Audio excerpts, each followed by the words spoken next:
Fox, presented by Home Depot, is brought to you by the Home Depot, NASCAR's home improvement warehouse.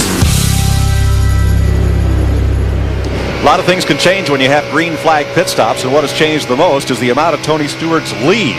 It was about a second and a half, and now it's 6.8 seconds ahead of Kurt Busch. What I like they did, they came to pit road early. Yeah, they took a little risk. They might get burnt by caution, but they rode pit road by themselves. They didn't have no traffic to contend with. Plus, he gets that run of a lap or two on those fresh tires on everybody. That's what I always like for the crew chief, to work with the people around us. Let's don't all come in at the same time for that very reason. And some of the guys are all coming in at the same time.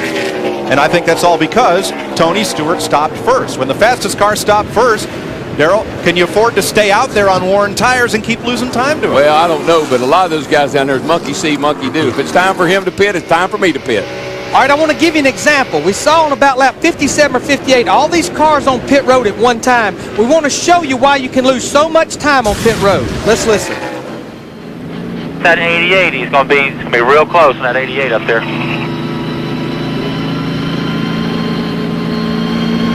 Okay, swale's doing slicker here. All right, cut low. Stop. Turn in here. All right, just look at the time. While he's doing all that, Tony Stewart's out there running around here at 30 seconds a lap, and it just throws the time into the whole crew off when all that happens. But the group made the right call there. Oh, yeah. Stop. That way you avoid an accident on pit road. The problem Dale Jr. was having, Larry, is he couldn't see his pit. He had the 22 car. There was cars coming out, and he was on the outside of the pit lane. He couldn't even see his pit. There are the spotters above our position atop the main grandstand. You know, if you listen back to that, it sounded like he was just about ready to drive by his pit. Stop, turn in here. Now look at those spotters. You think we talked about it being cold. Those guys are cold on top of that roof up there. And how chilly is it on pit road, Jeannie? Well, the wind kicks up, but I won't complain, and neither will Sterling Marlin right now, who's actually keeping his eyes on the prize, and that would be the 25 car of Jerry Nadeau. They like his speed, they like his line. They followed him into the pits about a lap afterwards. Sterling liking his car, just some air pressure adjustments to the four tires that he took and the track bar adjustment. And you guys talking about the move of Matt Kenseth as well. 4 tires, no adjustments. Look at him now. He's last to 10. Steve Burns? John Andretti started in the 20th position. He was complaining that the car was tight off. They made a chassis adjustment. It was wedged. They made an air pressure adjustment. But since he's gone back onto the racetrack, he went out in 12th. He's dropped 5 positions to 17th. Dick Berggren. The 4 cars that are in my immediate area all adjusted for the same symptom. Harvick, Jarrett, Earnhardt, and Elliott all tried to free their cars up. All a little bit too tight. On the other hand, Earnhardt may have a problem with his car. Before that pit stop, he radioed in that he thought he had a slight vibration. Now he's still saying, after 4 new tires, that he's got a vibration. They're talking about the possibility of increasing air pressure. It may be something more. To Matt. Dick, while Tony Stewart continues to dominate up at the front, his teammate Bobby Labonte is back in the 20th position. Bobby's been fighting a tight condition up off turn 2. He feels like, Larry, as you touched on earlier, it could be the wind. He's tried different lines, trying to see if that helps the race car. It feels like it has stabilized somewhat. The biggest problem for Labonte, he lost some time on pit road. Apparently during his stop, when Todd Meredith took the old tire off the front, it bumped the jack handle, and the jack went down. They had to jack the car back up. Their 14-second stop ended up being a 19.1.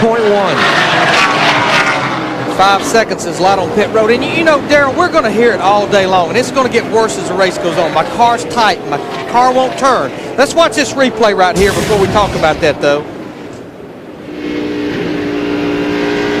Coming off turn 2. Whoa. And it wasn't that Kevin Harvick in the 29 necessarily moved up there on Brett Bodine in the 11. This racetrack is so fast. You're in the throttle so early, it's almost the law of physics takes over. The track won't take the speed you're trying to carry off the Yeah, and that outside car will suck that inside car into. That's a piece of plastic that's blowing across the racetrack there. It's a big plastic trash bag. 13th place is at stake here. Ward Burton, who was way at the top of the track just before pit stops and losing time. Now he's on the bottom gaining time. I would like to explain something to one of my friends that emailed me at allwaltrip.com. We do not go to the track bar for happy hour. That's a total confusing issue there. Happy hour is on the racetrack, the track bar is on the race car. Does this mean we have to start calling it a pannered rod so nobody gets it Well, it just with that place down on the corner? One of those new fans that didn't quite understand what we were talking about. Oh, jeez. We'll be right back.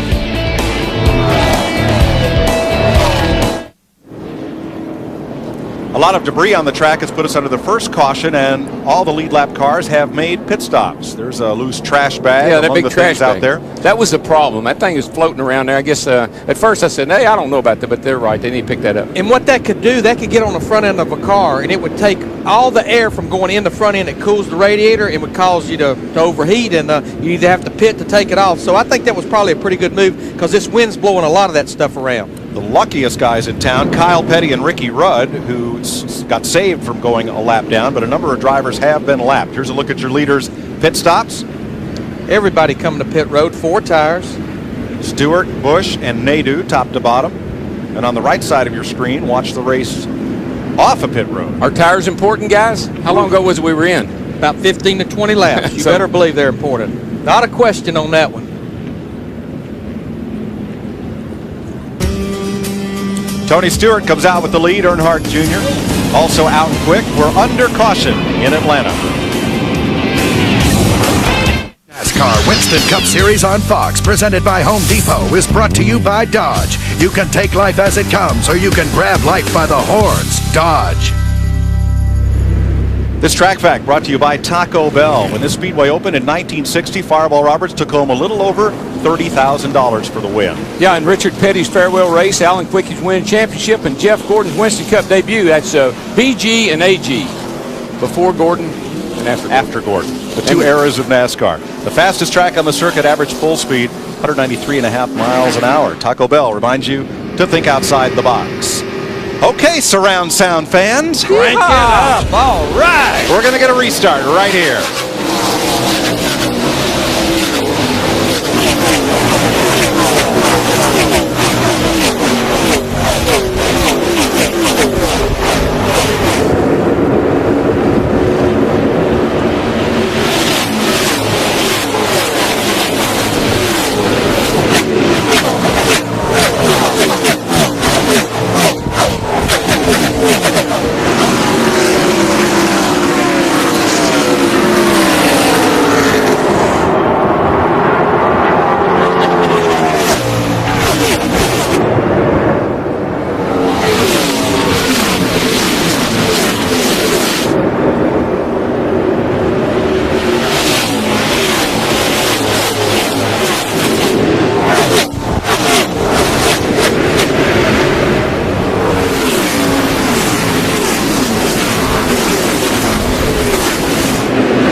Dale Earnhardt Jr.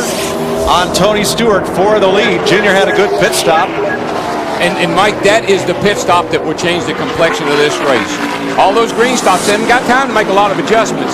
That pit stop, you had time to work on the car. That will change the race. And plus, just 20 laps ago, you had a chance to make some adjustments, see if they were the right direction or not. Dick Berggren, what did they change on Earnhardt's car? Well, they really didn't change a whole lot on that race car other than fire 4 tires at it. The majority of their conversation down here is about how Earnhardt gets into the pits and gets out of them. They want to make sure that he does not get blocked in by Bill Elliott, who is pitting immediately in front of him. Teddy Wallace had to come in a second time. He drug the gas can while he was in. Kelly Kellis, the right front tire changer, went to work on the right front. They had a cross-threaded lug to Matt. Dick, Tony Stewart has dropped a second. His great race car was only matched by his pit crew here on pit road. 13.9 seconds, no adjustments for Stewart. To Jeannie. Well, the caution came out at a good time for the 40 car of Sterling Marlin. He was asking what's going on with my tires, and when they left the pits, they could tell him what it was. A lot of debris, so he took 4 tires when they came in, but he just got a warning. You're a ½ pound less in that left front tire, so be careful out there, Steve Burns. Well, Jerry Nadeau in the 25, very subtle adjustment to that car, a ½ pound in the left rear. They said they're just a tick loose. And the 97 of Kurt Busch, ½ pound of air in the right front. That's what they did to the 97. Here's Busch fighting Ricky Craven for third. And I know it's hard to believe. The fans probably saying, what in the world, a quarter of a pound of air? But these radial tires are so sensitive, and everybody's got everything such on a fine line that 1 pound of air is equal to like 20 pounds of spring rate, so a quarter of a pound is like 5 pounds. And you know what else is more ridiculous? What's the driver can feel that. Oh, absolutely. That's what's ridiculous. We've had to go to digital air gauges because we couldn't read it on a regular air gauge. I mean, early on when you'd say, what did you do to my car? So we didn't do anything. We just let a pound of air out of the tires. And the driver's about to wreck. Chevy, Pontiac, 2 Fords and a Chevy. That's Nadeau in 5th. The first Dodge is Elliott, the pole sitter, in 6th. And after starting at the tail end of the field, Matt Kenseth now finds himself up in 7th place. But his guys did their job on pit road like we've been seeing all along, especially at Rockingham a couple of weeks ago. They picked him up 3 positions on pit road alone. Oh, by the way, that's when we had to redefine we didn't do anything. Right. Oh, a little something. Yeah. Rest of the top 10 is Marlin, rookies Jimmy Johnson and Ryan Newman. A couple of those cars that got caught a lap down in that long run of green flag racing. Jeff Burton, Joe Nemechek, all got caught a lap back. Bobby Hamilton, Jeremy Mayfield, Johnny Benson. And you know the thing about Jeff Burton, I talked to Frankie Stoddard this morning, his crew chief, a lot like Mike Bean, Ricky Craven's crew chief. He said, Larry, we're junk. And they did that tire test for Goodyear here about 2 months ago that I talked about, where Goodyear came here to try to develop that new left side tire. They left here happy from the test. They weren't very happy this morning. They're not very happy right now. Well, you know what generally happens is you just say put it back like it was. You know, wherever you started off, that's when I can't tell how many times I've said the car was the best when we unloaded it. Put it back like it was.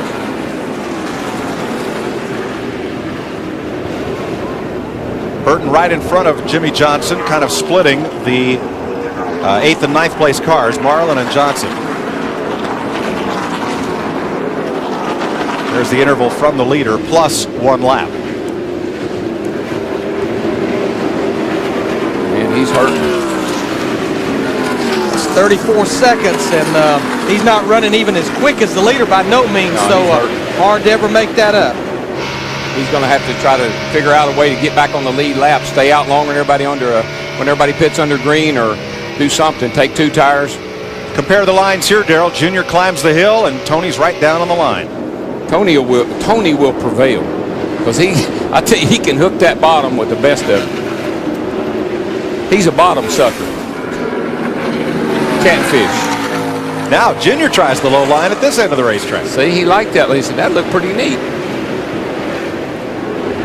Kurt Busch is 3rd. Ricky Craven, the 4th place car, under pressure from Jerry Nadeau. Matt? Well, Mike, last fall, this event, Dale Earnhardt Jr. had something in his eye late in the race and could only see out of one eye. Ricky Craven possibly has a... Mike Beams, the crew chief. Mike, is there something wrong with one of Ricky's eyes? He has debris in the eye? Yeah, he said after that caution there, he's got something in his right eye. His right eye's real blurry right now, so we're just trying to hold on here. You know, do we make a green stop or a caution? You know, it's really... I don't know if it's bothering him bad, but, you know, he's really struggling right now. You know, he's doing a good job, you know, just driving the heck out of it, but, you know, it is happening. Ricky just dropped from 4th to 5th, Mike. Thanks, Matt. I think, look at this group. Here's Rusty Wallace and Bobby Labonte, Michael Waltrip and Mark Martin all fighting. They're going to take it 3 wide. Is Rusty going to put his nose in there? Nope, the hole closes up. This is a battle for 15th position. These guys are battling back there like they're up there battling for the lead. Michael's car looks loose in. They catch him going in, but then right in the center of the corner, he really does accelerate hard off the corner. So I don't think he's as good as he was when he passed all those cars early on. Right only. Whoa, a little bit close quarters off turn 4, but that's the thing about turn 4. The racetrack's like a funnel right there coming off turn